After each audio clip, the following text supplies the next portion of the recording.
Delete कर दिया। हम जानते हैं तेरा थोतना इतना से पढ़ा है तो जानेंगे तेरा मुख का एक्सप्रेशन क्या है।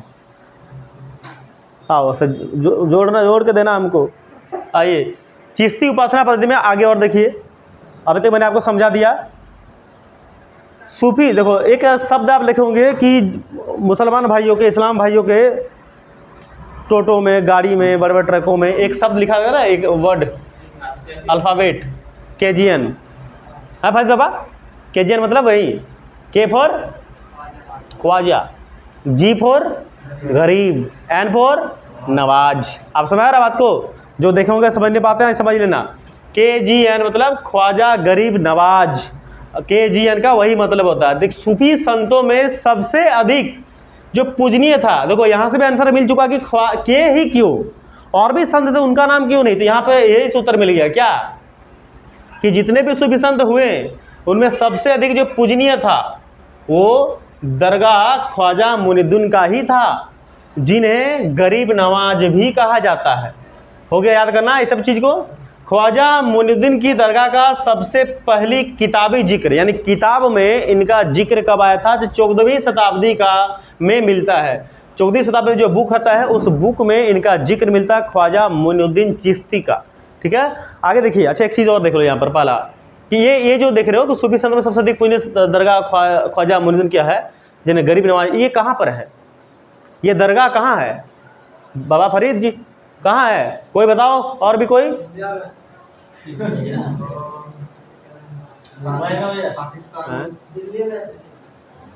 ये है अजमेर राजस्थान में।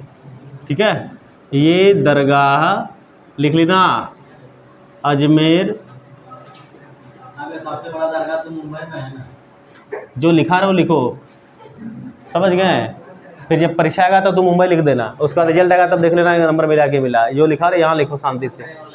ठीक है, यहाँ पर हम बड़ा छोटा लिखा है, बड़ा छोटा लिखा है यहाँ पर। हम लिखे ये दरगाह की अजमेर में है, बड़ा छोटा कहाँ लिखा है हम यहाँ पर? तो पागल में गई तू, क्या बोले तुमको? और हम शब्द नहीं हमारे पास। 11 वाला अलग था मामला, ये 12 अलग मामला है। वो साल दूसरा है, साल दूसरा है, समझ गए? आइए, नवंबर का महीना था, दिसंबर का महीना है। अच्छा तुमको बहुत पिटेंगे हम, तुमको उल्टा देंगे, तुम थोड़ा सामने बैठो, तुम्हारा पीछे में दर्द हो जाता है ना? अरे क्या हूँ कुंक लगा कर रखा जी, देखो फिर आ गया, हटाओ उसको हटाओ।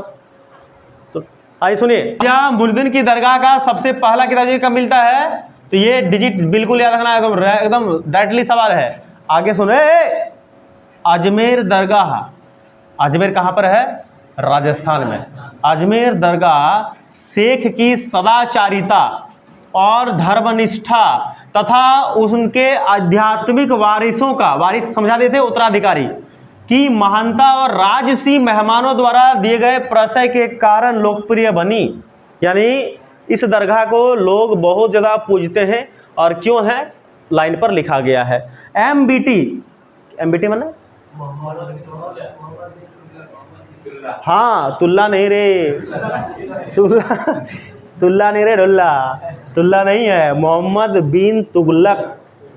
तुगलक याद करो, इसके बारे में आप पढ़े हो कि मोहम्मद बिन तुगलक जब दिल्ली का शासक था तो इन्हीं के शासनकाल में इल्तुतमिश आए हुए थे, और इल्तुतमिश के व्यवहार से इतना ज़्यादा खुश हुए, उसके चतुराई से, कि उनको दिल्ली का क्या बना दिया था?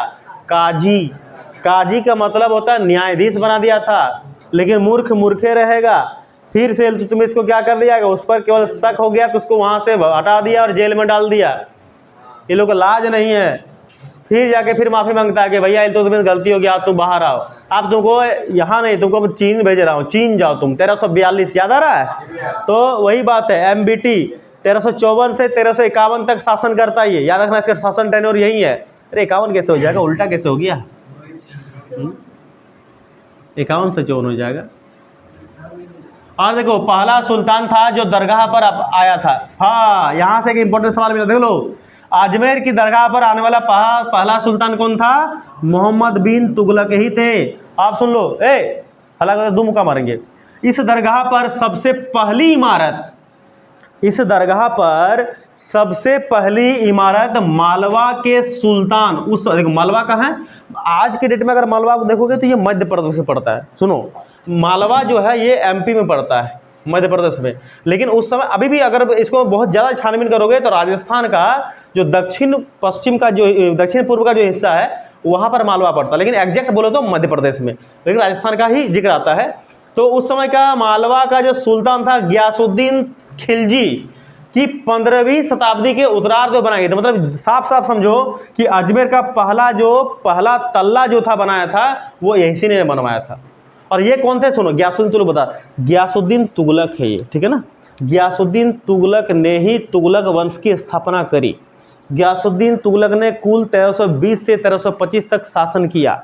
गयासुद्दीन तुगलक ने तुगलकाबाद शहर की स्थापना किया और गयासुद्दीन तुगलक ने मंगोलों का 29 बार, मंगोल ने इस पर 29 बार आक्रमण किया। मंगोलिया वाला क्या था, चंगेज खान वाला, उसने 29 बार उसको हरा दिया। हो गया। ये गयासुद्दीन तुगलक और कोई नहीं बल्कि ये एमबीटे का पिताश्री थे, इनका ही पिता था, यानी इनका बेटा है ये जब गद्दी पर ये इनका नाम था जूना खां। क्या नाम था? जूना खां। जूना खां ही मोहम्मद बिन तुगलक के नाम से गद्दी पर बैठा। इतना बता, अब इससे क्या बताऊं मैं। तो ये चीज़ को आप याद रखना, जो कह दिए वो लिखे नहीं, लेकिन आप जब भी इसको वीडियो को अगर देखो चाहो तो उस हिसाब से लिख लेना रुक के, मैंने क्या क्या बताया। बहुत ज़्यादा इंपॉर्टेंट है, चीज़ें छिपी हुई है लेकिन सवाल पूछ लिए जाते हैं। तो ये आपका इसके में नेक्स्ट चल रही हो 10 नंबर हो गया। देखिए क्या लिखा है, सुनिए ध्यान से। केजीएन तो होंगे ना, केजीएन समझ में आ गया ना। प्रमोद क्या पूछा? 786 बता दिया ना, वो क्या बताया? मजाक नहीं करना, सबका अपना अपना आस्था होता है। जिस तरह हम लोग ओम लिखते हैं ना भैया, उस लोग 786 लिखता है। 786 का मतलब होता है बिस्मिल्लाह अल रहमान अल रहीम। सही बात है ना, हमारा राइट? अगर विश्वास, हाँ अरे रखू आयात मैंने सब पढ़ लिया डाला जी, ये मत समझना कि हम नहीं, मैंने कुरान पढ़ चुका हूँ। पूरा नहीं बोल सकता हूँ पूरा, लेकिन मैं जहाँ तक जानकर मैं कर लिया हूँ। उसका मतलब वही होता है। देखो ना, बोलता बिस्मिल्लाह, कोई भी चीज़ शुरुआत करते तो क्या बोलते हैं? बिस्मिल्लाह, बिस्मिल्लाह। हाँ जी, बता दो तुम, फिर हम लोग वोट करेंगे। बोल तो दिए जी, उसका मतलब होता है जैसे हम लोग ओम लिखते हैं, हाँ बस उसी के लिए वो लोग उसको माना है। ठीक है, हो गया।